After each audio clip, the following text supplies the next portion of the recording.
दोस्तों हम यहां पर बात करेंगे हमारे राजस्थान के भौतिक प्रदेशों से संबंधित आज के एग्जाम पैटर्न पर आधारित क्वेश्चंस के बारे में। यहां पर हमारा पहला जो क्वेश्चन है वो है डॉक्टर वीसी मिश्रा द्वारा राजस्थान को 7 भौगोलिक प्रदेशों में विभाजित करने का कार्य किस वर्ष किया था। दोस्तों अपने जो डॉक्टर वीसी मिश्रा हैं इन्होंने राजस्थान को पहली बार 7 भौगोलिक प्रदेशों में बांटा था और ये 1967 एंड 68 में उन्होंने ये डिवाइडेशन किया था और इनकी बुक का नाम था राजस्थान का भूगोल। ठीक है दोस्तों, नेक्स्ट क्वेश्चन पर हम आ जाते हैं। नेक्स्ट क्वेश्चन की अगर हम बात करेंगे तो हमारे पास जो नेक्स्ट क्वेश्चन है वो ये है कि निम्नलिखित में से कौन सा कथन हाड़ौती के पठार के संदर्भ में सही नहीं है। दोस्तों यहां पे हम देखें तो हाड़ौती का पठार कोटा, बारां, बूंदी व झालावाड़ जिलों में है एवं इस पठार का यहां पर विस्तार से। तो दोस्तों अपने को सही नहीं ढूंढना है, तो ये तो सही कथन हो गया है ना, ये तो हो गया सही कथन, तो ये हो गया सही, तो ये हमारा आंसर नहीं होगा। ये पठार मालवा के पठार का ही विस्तार है, तो बिल्कुल दोस्तों ये सही है, ये मालवा के पठार का विंध्याचल पर्वतमाला का ही भाग है, तो ये भी हमारा आंसर नहीं होगा। इस पठार की औसत ऊंचाई 600 मीटर है, नहीं दोस्तों इस पठार की औसत ऊंचाई 300 से 500 मीटर के आसपास है, तो ये कथन रॉन्ग है, तो हमारा आंसर ये स हो जाएगा। ये पठार सर्वत्र धरातलीय एकरूपता नहीं रखता है, धरातलीय एकरूपता का मतलब होता है कि सभी जगह से समान ऊंचाई, तो ऐसा इसमें नहीं है। ओके दोस्तों, नेक्स्ट क्वेश्चन पर हम आ जाते हैं। नेक्स्ट क्वेश्चन देखते हैं, निम्नलिखित में से कौन सा सुमेलित है। भौतिक आकृति दे रखी है एक और एक और अवस्थिति क्षेत्र दे रखा है। यहां पे अपने को देखना है कि कौन सा इसमें से राइट होना है। चंदवाड़ी, दोस्तों चंदवाड़ी जो है ये सही नहीं है चंदवाड़ी दोस्तों, बिकॉज चंदवाड़ी जो है ये चंदवाड़ी बूंदी में नहीं है, कोटा और झालावाड़ में विस्तृत ये पहाड़ियां हैं और हाड़ौती के पठार का सबसे ऊंचा शिखर है, तो ये सुमेलित नहीं है, तो इसको हम रॉन्ग कर देते हैं, ये हमारा आंसर नहीं है। पेन को भी मैं ब्लैक कर लेता हूं, अच्छा दिखता है। ओके, उसके बाद मेसा का पठार बिल्कुल ये सही है, तो चित्तौड़गढ़ में ये मेसा का पठार। पालखेड़ा पर्वत जो है ये चित्तौड़गढ़ प्रतापगढ़ में है और शाहबाद जो उच्च भूमि है वो झालावाड़ में है, तो हमारा ये सुमेलित नहीं है। पालखेड़ा पर्वत ये प्रतापगढ़ में है और शाहबाद उच्च भूमि जो है दोस्तों ये बारां जिले में है, बारां में है। शाहबाद जो है वो बारां जिले में है ना, शाहबाद उच्च भूमि 12 में है, तो ये भी हमारा आंसर नहीं होगा। तो हमारा आंसर जो होगा वो होगा एक तो बी और सी।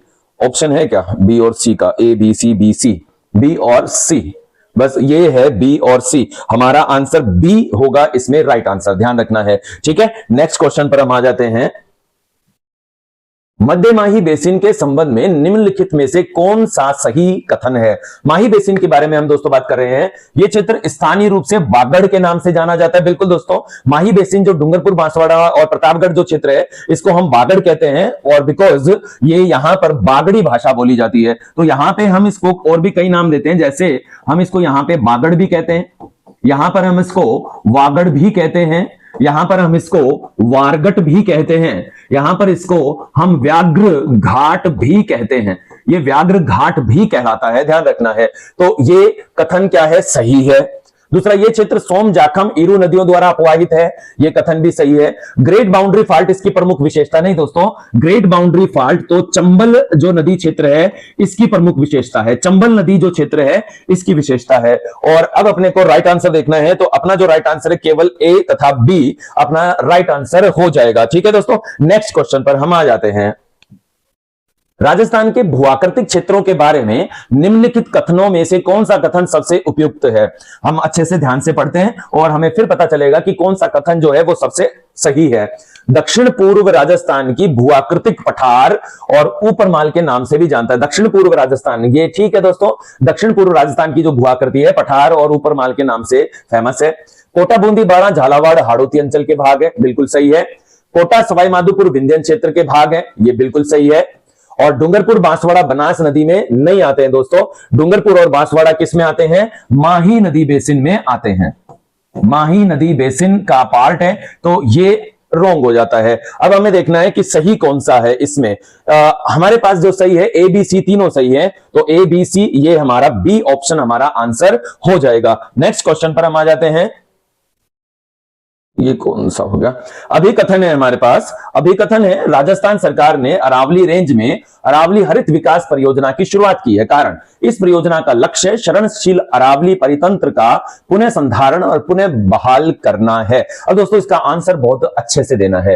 अरावली हरित विकास परियोजना। दोस्तों अरावली रेंज में अरावली हरित विकास परियोजना हमने शुरू की है और इसका जो आंसर है वो सही है, कथन भी सही है, कारण भी सही है और कारण कथन की व्याख्या भी सही करता है। ठीक है, तो राइट आंसर हो जाएगा ठीक है दोस्तों, ध्यान रखना है। नेक्स्ट क्वेश्चन पर हम आ जाते हैं। सर रामलोचन सिंह, दूसरा ऑप्शन है प्रोफेसर माधोब्राज और एम हेरोन और डॉक्टर ये क्या है, doctor V N Wadia, doctor V N Wadia हैं ये। तो यहां पर राइट आंसर है माधोब्राज। ध्यान रखना है, माधोब्राज जो है इसका अध्ययन करने वाले प्रथम विद्वान रहे हैं जिन्होंने जैसलमेर के वुड फॉसिल्स पार्क का अध्ययन पहली बार किया था। नेक्स्ट पे आ जाते हैं। नेक्स्ट, माधोब्राज ने 1974 में जो जीवाश्म है वुड फॉसिल्स पार्क के संदर्भ में कुछ कथन बताए थे। इनमें से सबसे सही कथन कौन सा है? जीवाश्म 2 से 3 मीटर लंबे हैं, जीवाश्म ज्वालामुखी चट्टानों से बने हैं, लगभग 10 मीटर लंबाई के तनों में जीवाश्म मिलते हैं, ये केवल समुद्री जीवों के अवशेष हैं। दोस्तों जो सही कथन है वो ये है सी, कि ये जो तने हैं ये लगभग 10 मीटर तक की लंबाई, 10 से 15 मीटर तक की लंबाई में ये पाए जाते हैं। ठीक है, नेक्स्ट क्वेश्चन पर हम आ जाते हैं। शानदार है। चीनी यात्री हेनसांग के समय जो कि 629 टू 645 ईस्वी का समय है, इस क्षेत्र को किस नाम से पुकारा जाता था? यहां पे दोस्तों पश्चिमी क्षेत्र की बात चल रही है। पश्चिमी क्षेत्र को हम किस नाम से पुकारते थे? तो पश्चिमी जो क्षेत्र है हेनसांग के समय गुर्जर प्रदेश के रूप में पुकारा जाता था। ध्यान रखेंगे, गुर्जर प्रदेश कहा जाता था। नेक्स्ट क्वेश्चन पर हम आ जाते हैं।